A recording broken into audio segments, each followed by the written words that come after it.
अस्सलाम वालेकुम dear students, ये आपका continue mechanics math 409 lecture number 5। बज़ाहिर तो ये शॉर्ट है, लेकिन क्योंकि ये डिफ़िकल्टी लेवल इस कोर्स का ज़रा डिफरेंट है बाकी कोर्सेज से, इसको भी मैं दो हिस्सों में करूँगा, यानी कि इस लेक्चर्स के भी दो पार्ट होंगे, 5A 5B। आज मैंने आपको शुरू कराना है टेंसर प्रोडक्ट, लेकिन इससे पहले प्लीज़ रिकॉल कर लें, या हो सके तो पिछला लेक्चर जो है उसकी एंड की ज़रा स्लाइड्स देख लें, जिसमें आपने देख लें ये आपने वर्टिकल लिखा था इस वेक्टर को आपने लिखा था हॉरिजॉन्टल, यानी कि ये कॉलम वेक्टर था, ये रो वेक्टर था, मल्टीप्लाई किया था, ये मैट्रिक्स आई थी। फिर आपने क्या किया था, एक वेक्टर W लिया था और उस वेक्टर को पहले मैट्रिक्स के राइट हैंड साइड से मल्टीप्लाई किया था, फिर लेफ्ट से भी किया था। राइट से किया था तो वो कॉलम वेक्टर था, लेफ्ट से किया था तो वो आपके पास रो वेक्टर था। वो वाले रिजल्ट देख लें, उसके बाद इसको पढ़ना शुरू करें। उन रिजल्ट्स का जब दोबारा यहाँ पे जरूरत होगी मैं आपको फिर बताऊंगा। अब यहाँ से पढ़ते हैं। वो कहता है कि टेंसर प्रोडक्ट कह लें, डायरेक्ट प्रोडक्ट कह लें, मैट्रिक्स प्रोडक्ट कह लें, डायड भी कह सकते हैं। डायड का मतलब टू। ये देखें दो वेक्टर्स हैं, तीन होते तो ट्रायड हो जाता, लेकिन यहाँ पे वो कह रहा है कि टेंसर प्रोडक्ट कह लें, डायरेक्ट प्रोडक्ट कह लें, मैट्रिक्स प्रोडक्ट कह लें या डायड कह लें, दो वेक्टर्स का, उसको इस तरह से लिखना है। इसको पढ़ना है यू टेंसर वी, प्लीज इसको क्रॉस ना पढ़िएगा। ये इसको कहते हैं यू टेंसर वी। इसने कहा है कि ये कार्टेशियन टेंसर ऑफ ऑर्डर 2 है। अगर कार्टेशियन टेंसर ऑफ ऑर्डर 2 है तो आप टेंसर्स क्योंकि पहले इंट्रोडक्शन में तो पढ़ चुके हैं, इसका मतलब है इसके जो कंपोनेंट्स होंगे उसमें दो इंडिसेस होंगे, ठीक है। इसके जो कंपोनेंट्स होंगे तो हर कंपोनेंट में दो इंडिसेस होंगे। तो यहाँ पे देख लें, इसमें तो डाउट ही नहीं है। ये देख लें, एक इंडेक्स दूसरा इंडेक्स, एक इंडेक्स दूसरा इंडेक्स, एक दो, जितने भी कंपोनेंट्स हैं इसके दो इंडेक्स हैं। ये पहला ये दूसरा, ये पहला ये दूसरा, ये पहला ये दूसरा, पहला ये दूसरा, पहला दूसरा, पहला दूसरा। इससे भी आसान यहाँ पे देख लें, मतलब ये जो आपके पास टेंसर है इसके जो कंपोनेंट है u i v j components है, 9 कंपोनेंट्स है, 1 2 3 4 5 6 7 8 9, 9 कंपोनेंट्स हैं। और ये जो 9 कंपोनेंट्स हैं इसमें इसके दो इंडिसेस हैं। यहाँ पे देख लें, पहला इंडेक्स दूसरा इंडेक्स। एक चीज उसने कहा ये कार्टेशियन टेंसर ऑफ ऑर्डर 2 है। अब देख लें, लंबी चौड़ी थ्योरी तो हमें नहीं पता, लेकिन होपफुली इसी लेक्चर में क्लियर हो जाएगी, क्योंकि ये लेक्चर आप देख लें, इसका नाम है टेंसोरियल ट्रांसफॉर्मेशन लॉ। वो भी जो इस लेक्चर का बी पार्ट है उसमें क्लियर होगा, लेकिन इसमें जो इसके कंपोनेंट्स हैं इस तरह से उसने कहा डिफाइन किए जाते हैं। अब देखना, एक तो डेफिनेशन में एक्सेप्ट कर लूँ, लेकिन मैंने आपको पहले निकाल के दिखा दिया था कि ये जो चीज बनती है जब इस वेक्टर को वर्टिकल लिखते हैं या कॉलम के तौर पे लिखते हैं, ये वाला वेक्टर जब हॉरिजॉन्टल या रो के तौर पे मल्टीप्लाई करके ये चीज आती है। अब यहाँ पे देख लें, ये है जी टेंसर प्रोडक्ट या मैट्रिक्स प्रोडक्ट या डायरेक्ट प्रोडक्ट या dyad of two vectors u tensor v. U tensor v की जो मैट्रिक्स नोटेशन है ये है, फिलहाल मैं सिंपल वर्ड्स में यूज कर रहा हूँ, आगे जाके और क्लियर होगा। यू टेंसर वी की जो मैट्रिक्स नोटेशन है वो ये है, और वो कह रहा है कि कंपोनेंट्स आर डिफाइंड बाय। एक तो ये हो गया कि वही मैं बात कर रहा था कि इसको डेफिनेशन के तौर पर ले, एक्सेप्ट कर ले। दूसरा केस मैट्रिक्स को देख ले, आई को 1 2 3 करें और जे को भी 1 2 3 करें, ये 9 कंपोनेंट्स ही बनेंगे ना, ये 9 कंपोनेंट्स ही बनेंगे।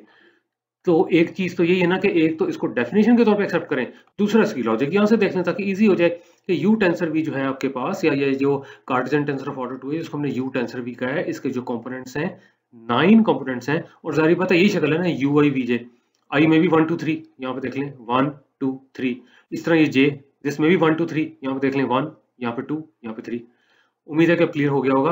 और उसने कहा हुआ है and are given by the matrix. देखें यू आई बी जे को अगर ब्रैकेट में लिखें तो हम नोटेशन ये मैट्रिक्स की यूज कर रहे हैं, और ये बी ही लिखा था आपने जो पिछले लेक्चर्स के एंड में था। अब हम टेंसर प्रोडक्ट को पढ़ सकते हैं कि वो क्या चीज है।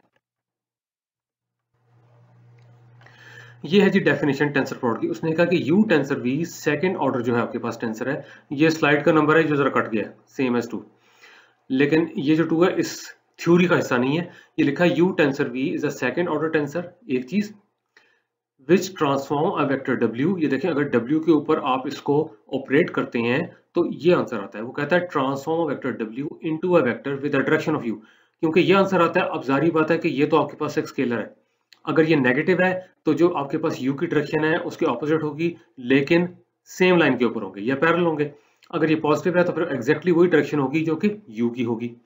तो अब ये जो उसने लिखा है ना, which transforms a vector W into a vector with the direction of U, यहां से पता लग रहा है ये चीज आपके पास आ रही है। अब ये देख लें, इसको दिमाग में रखना बड़ा मुश्किल है, सीधी सी बात मैं कर रहा हूँ, अगर इसको डेफिनेशन के तौर पर एक्सेप्ट करें। लेकिन पहले मैं आपको टेक्निक बताऊंगा, फिर एक और बात बताऊंगा। जब भी आपने टेंसर प्रोडक्ट को किसी वेक्टर पे ऑपरेट करना है तो जो ये साथ वाले दोनों वेक्टर्स हैं इनका डॉट हो जाता है, पहला वाला सेपरेट हो जाता है। फिर सुन लें, साथ वाले जो वेक्टर्स हैं इनका डॉट प्रोडक्ट हो जाता है, पहला वाला जो वेक्टर है ना वो सेपरेट हो जाता है। इसको पहले लिख लें या बाद में लिख लें, जिस तरह आपकी मर्जी। कांस्टेंट है वो तो वेक्टर से मल्टीप्लाई होता है, हमारी कन्वेंशन है कि आमतौर पर पहले लिखते आए हैं, बाद में भी लिखें तो फर्क नहीं पड़ता। एक बार इस रूल को फिर सुन लें। जब आपने टेंसर प्रोडक्ट को किसी वेक्टर के ऊपर अप्लाई करना है तो जो साथ वाले दो वेक्टर्स हैं उनका डॉट होता है, ये वाला वेक्टर सेपरेट हो जाता है। ये तो है टेक्निक, या खुदा ना खास्ता इसको रटा भी कह सकते हैं, लेकिन आप वो स्लाइड्स देखें जो मैंने यहाँ पे लिखी हुई हैं। ये देखें, ये वन रिजल्ट है ना, बल्कि इससे पहले इसको देख लें। यहाँ से लेफ्ट साइड को किसी वेक्टर को मल्टीप्लाई करें यू टेंसर वी से, फिर वो जो साथ वाले दो वेक्टर्स हैं उनका डॉट हो जाता है, ये वाला वेक्टर सेपरेट हो जाता है। बिल्कुल वही चीज लगी है। यहाँ पे राइट साइड से कर रहे थे, ये साथ वाले जो दो वेक्टर्स हैं इनका डॉट हो गया, पहले वाला जो था वो सेपरेट हो गया। इधर अब ऑपरेट कर रहे हैं तो ये जो साथ वाले दो हैं इनका डॉट हो जाएगा और जो आखिरी वाला वेक्टर है ये सेपरेट हो जाएगा। अब देखें, एक तो मैंने आपको टेक्निक बता दी, आप दिमाग में रख लें कि टेंसर प्रोडक्ट को वेक्टर पे ऑपरेट करना है, लेफ्ट से करना है, साथ वाले दो का डॉट, ये जो रह गया सेपरेट, साथ वाले दो का डॉट, बेशक बाद में लिखा हुआ है वेक्टर, साथ वाले दो का डॉट, ये सेपरेट, लेकिन यहाँ लिखा हुआ है कंपेयर 1 एंड 2, ये 1 है ये 2, लेकिन यहाँ पे लिखा हुआ है compare 1 and 2 with the results on slides 9, 10 lecture 4। तो यहाँ पे देख लें, जो आपका लेक्चर 4 था उसकी स्लाइड 9 और 10, उसमें आपको याद होगा आपने बी मैट्रिक्स बनाई थी और मैंने कहा था कि ये जो आपके पास यू टेंसर बी है, वो जो बी मैट्रिक्स है यू आई वी जे, जो पिछली स्लाइड में भी लिखी हुई थी 9 कंपोनेंट्स थे, वही मैट्रिक्स फॉर्म बनती है इस टेंसर की। उसको जब आपने डब्ल्यू से मल्टीप्लाई किया था, मैं सिंपल वर्ड में पूछ रहा हूँ, डब्ल्यू से मल्टीप्लाई किया था तो यही रिजल्ट आया था, यही रिजल्ट आया था v डॉट डब्ल्यू यू। देख लीजिएगा वहां पे यही आया था, वहां पे मैंने आपको करके दिखाया था, यहाँ पे डेफिनेशन के तौर पे आया है। और टेक्निक ये कि साथ वाले दो जो होते हैं, अगर आपने डायरेक्ट लिखना है, साथ वाले दो जो होते हैं इनका डॉट होता है, ये u जो है सेपरेट हो जाता है। फिर हमने लेफ्ट साइड से भी w से मल्टीप्लाई किया था उसी मैट्रिक्स को, यू आई वी जे जो वाली मैट्रिक्स थी, इसमें 9 कंपोनेंट्स थे, उसको लेफ्ट हैंड साइड से भी w से मल्टीप्लाई किया था। जब w आपके पास रो वेक्टर था, उसके अंदर जो आंसर आया था वो इसके बराबर आया था, या इसके बराबर आया था, यानी कि वो w डॉट यू वी ये आया था। ये आपने निकाले हुए हैं, उनको पहले देखें, वो एक बार आपको क्लियर हो जाएगा, आपको प्रूफ पता होगा। देखिए, अगर आपने एक चीज को डेफिनेशन के तौर पे लेना है या डायरेक्ट लिखना है, प्लीज एक चीज ध्यान में रखें, क्या आपको इसका प्रूफ आता है, वरना फिर वही बात है, रट्टा हो जाएगा कि ड्राई सब्जेक्ट है, मुश्किल है, ऐसा कुछ नहीं है। ये अब ठीक है, पर टेक्निक है, ये साथ वाले दो का डॉट हो रहा है, लेकिन मैंने इसका प्रूफ करवाया था, यू सेपरेट हो जाता है, लेकिन मैंने इसका प्रूफ करवाया था। लेफ्ट से किया था तो साथ वाले दो का डॉट हो गया था, लेकिन हमने इसका प्रूफ किया था, ये वाला सेपरेट हो गया, हमने इसका प्रूफ किया था। इसी तरह से अब यहाँ पे देखें, जैसे अब ये यू टेंसर वी लिखा हुआ है, यू टेंसर वी है, अब ये टिप्स पे होना चाहिए कि यू को लिखते हैं u i e i, linear combination of the basis vectors e1 e2 e3। V को लिख सकते हैं v j e j, linear combination of the basis vectors e1 e2 e3। अब टेंसर प्रोडक्ट जो आपने पढ़ा है वो वेक्टर्स के दरमियान होता है, स्केलर्स के दरमियान नहीं। तो ये यू आई वी जे इनको सेपरेट कर लें, ये स्केलर्स भी हैं, ये एक तरह से आपके पास जो है कंपोनेंट्स भी हैं, किसके, वेक्टर्स के। और टेंसर प्रोडक्ट होगा ई आई और ई जे के दरमियान, ये चीज है। यहां तक पहुंच गए हैं, तो अब हम इस पोजीशन में हैं कि एक जनरल टेंसर को कैसे लिखा जा सकता है। ये देखें, ये लिखा गया, वो कहता है in general a second order Cartesian tensor में बी रिप्रेजेंटेड एज। अब ये फिर डेफिनेशन है, लेकिन यहां से देखें, इसे कंपेयर करें, ये स्पेशल है। स्पेशल से मुराद है इसमें दो वेक्टर्स का टेंसर प्रोडक्ट हो रहा है, ये टेंसर है। एक चीज का ध्यान रखना है, अब जब आपने टेंसर लिखना है तो नीचे टिल्डा डालना है, इसको टिल्डा कहते हैं, नीचे टिल्डा का निशान आएगा, ये कंपोनेंट है। वेक्टर्स को लिखना है तो अंडरलाइन करें, स्केलर्स जो हैं उनको अंडरलाइन करने की कोई जरूरत नहीं है, ताकि पता लगे ये स्केलर है, ये वेक्टर है, ये टेंसर है। वो कहता है in general a second order Cartesian tensor may be represented as like this, क्योंकि ये है इसका कंपोनेंट, ये टेंसर का कंपोनेंट यहाँ पे, बिल्कुल उसी तरह जैसे ये टेंसर था, इसका कंपोनेंट यहाँ पे आते हैं बेसिस, बिल्कुल उसी तरह जैसे यहाँ पे आते हैं बेसिस। और यहाँ पे डबल समेशन है आई पे और जे पे, पढ़ लें यहाँ से, sum over I and J. Notice that 3 is a special case of star, इसकी बात कर रहे हैं, ये जो है इसका स्पेशल केस है, ये जनरल है, ये स्पेशल है, इसलिए कि यहाँ पे देख लें, यहाँ पे दो वेक्टर्स का आपने टेंसर प्लॉट लिया था तो ये टेंसर बना था, ये जस्ट टेंसर लिखा हुआ है, यहाँ पे यू आई वी जे उसके कंपोनेंट्स की शक्ल थी, यहाँ सिर्फ टी आई जे है, ठीक है, ये कंपोनेंट्स की शक्ल टी आई जे है, या सिंपली इस टेंसर के जो कंपोनेंट्स हैं टी आई जे हैं, या आई जे कंपोनेंट भी कह सकते हैं, जो ith रो और jth कॉलम में होता है, आगे जाके जब मैट्रिक्स फॉर्म आएगी, यहाँ भी ऐसे किया था। लेकिन मेन चीज है कि सम ओवर आई एंड जे।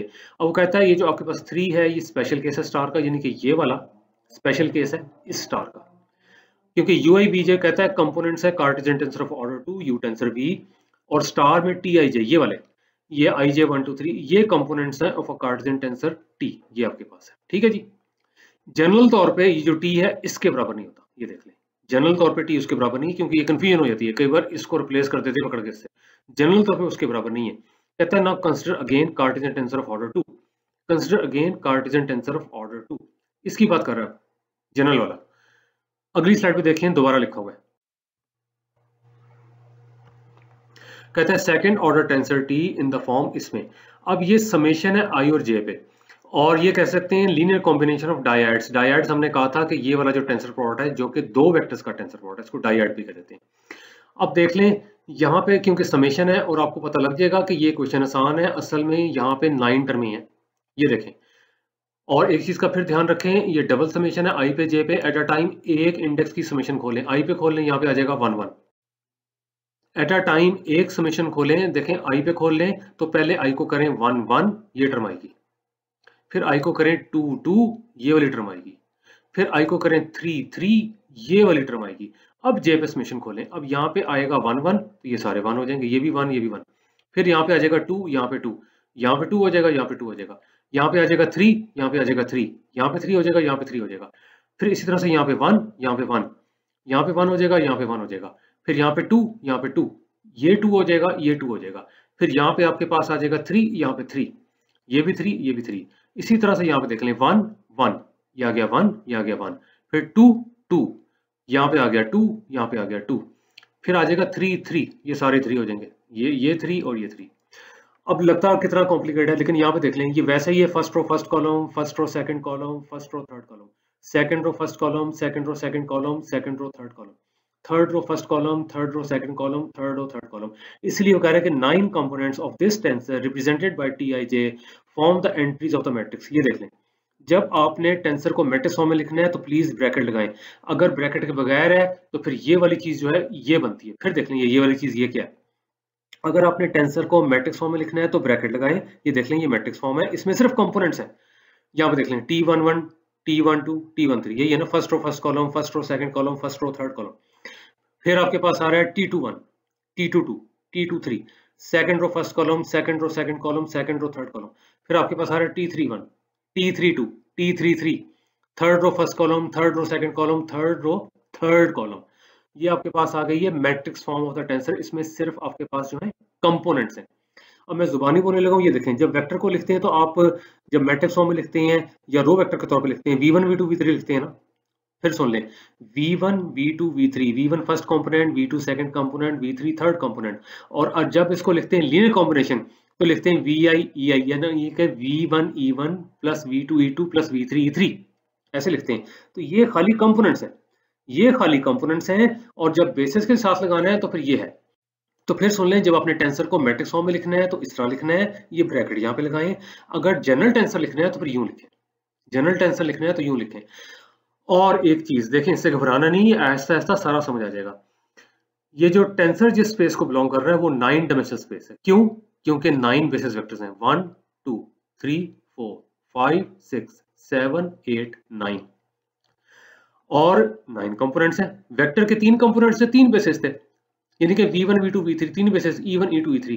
ये भी ऐसा ही है, component times basis plus component times basis plus component time basis. ये तो समेशन फॉर्म में था। ये देखें component time basis plus component time basis plus component time basis, और इस तरह ये 9 एंट्रीज हैं, 9 कंपोनेंट्स हैं, 9 बेसिस है, 9 डायमेंशनल स्पेस है। और अब ये बड़ा अजीब सा लग रहा होगा। अब यहाँ पे देख लें, मैंने पहले ही कहा था, आपने ये बात की थी कि जी TIJ करेंगे तो वो होंगे according to the basis EI। फिर हमने ये बात की थी अगर TIJ डैश करेंगे तो वो होंगे according to the basis EI dash. गौर सुनिए जो मैं बोल रहा हूँ, फिर सुन लीजिएगा। अगर यहाँ पे डैश आता है, ध्यान से सुने, अगर यहाँ पे डैश आता है तो यहाँ पे EI डैश EJ डैश आएगा, लेकिन बेसिस असल में E1 E2 E3 या EI नहीं है। बेसिस असल में EI डैश यानी कि E1 dash E2 dash E3 dash नहीं है, बेसिस है EI टेंसर EJ, और ये 9 बेसिस है, 9। ये देख लें, E1 tensor E1, E1 tensor E2, E1 tensor E3, E2 tensor E1, E2 tensor E2, E2 tensor E3, E3 tensor E1, E3 tensor E2, E3 tensor E3, 9 basis vectors हैं। अब ये बेशक टफ लग रहा होगा, लेकिन मैं यकीन करें आप मेरी बात का कि इस तरह की चीज आपने लीनियर अलजेब्रा में की थी। आपने कहा था वो वाली मैट्रिसेस जिनको M33 या मैट्रिसेस ऑफ ऑर्डर 3, उन मैट्रिसेस की जो आपके पास डायमेंशन आती थी या उस स्पेस की, M33 की जो डायमेंशन थी वो 9 थी। याद आ रहा है कुछ? M22 की रिकॉल कर लें, उसकी 4 थी। क्योंकि उसमें मैं जुबानी बोल रहा हूँ, आप देख लें लीनियर अलजेब्रा जो आप लोग पढ़ रहे हैं, और मैं साथ साथ लीनियर अलजेब्रा के लेक्चर भी रिकॉर्ड हो रहे हैं, वहां से भी देख सकते हैं। M22 यानी कि ऑल मैट्रिसेस ऑफ ऑर्डर 2, वो जो आपके पास केस बन रहा था वो 4 डायमेंशनल केस था। उसमें 4 बेसिस एलिमेंट्स थे, मैट्रिसेस आती थी। अब मैं बोलने लगा हूँ 1001, फिर आप करते थे 0100, ये मैट्रिक्स बोल रहा हूँ मैं 2x2 की, फिर आप करते थे 0010, फिर आप करते थे 0001।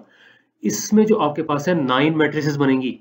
पहले में 1 आएगा, फिर 0 0 0 0 0 0 0 0, या सिंपल पहली एंट्री 1 बाकी सारे 0। दूसरी जो बेसिस की मैट्रिक्स बनेगी या बेसिस एलिमेंट, यहाँ पे 1 होगा बाकी सारे 0, फिर यहाँ पे 1 बाकी सारे 0, यहाँ पे 1 बाकी सारे 0, यहाँ पे 1 बाकी सारे 0, इधर 1 बाकी सारे 0, यहाँ पे 1 बाकी सारे 0, यहाँ पे 1 बाकी सारे 0, लास्ट में 1 आ जाएगा और बाकी सारे 0। अब कुछ आइडिया हो गया होगा। अब मैं सिर्फ इतना बता रहा हूँ कि जो इवन टेंसर इवन है ना, अगर इसकी मैट्रिक्स फॉर्म देखनी है तो वही बनती है 1 0 0 0 0 0 0 0 0। ये बनेगी इसकी मैट्रिक्स फॉर्म। और वो कैसे बनेगी, अगर आप यहाँ पे देख लें 1 0 0 यहाँ पे लिखें और 1 0 0 यहाँ पे लिखें, अब इनको मल्टीप्लाई कर दें, यानी कि मल्टीप्लाई करने से मैट्रिक्स आनी चाहिए।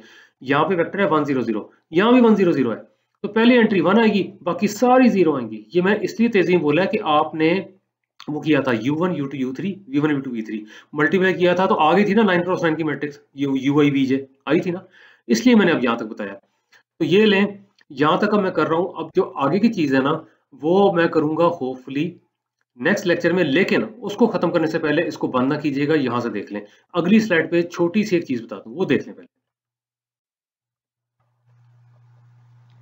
ये वाली u टेंसर v को भी जो मैट्रिक्स फॉर्म में लिखना है ऐसे लिखना है। देखें पिछली स्लाइड में मैंने बता दिया था, लेकिन मैट्रिक्स फॉर्म में लिखना है तो ऐसे लिखना है, क्योंकि इसमें बेसिस नहीं आ रहे, इसमें सिर्फ आपके कंपोनेंट्स आ रहे हैं जो 9 कंपोनेंट्स उसके थे। First row first column, first row second column, first row third column, second row first column, second row second column, second row third column, third row first column, third row second, third row third. यहां तक मैं and कर रहा हूं। अब जो अगला part होगा उसमें हम यहां से स्टार्ट करेंगे, इस प्रॉब्लम से स्टार्ट करेंगे, और होपफुली उस लेक्चर के एंड में आपको पता लग जाएगा कि टेंसोरियल ट्रांसफॉर्मेशन लॉ कैसे बनता है, कैसे ड्राइव होता है। तो अब मुलाकात होगी इसी लेक्चर के बी पार्ट में। अल्लाह हाफिज।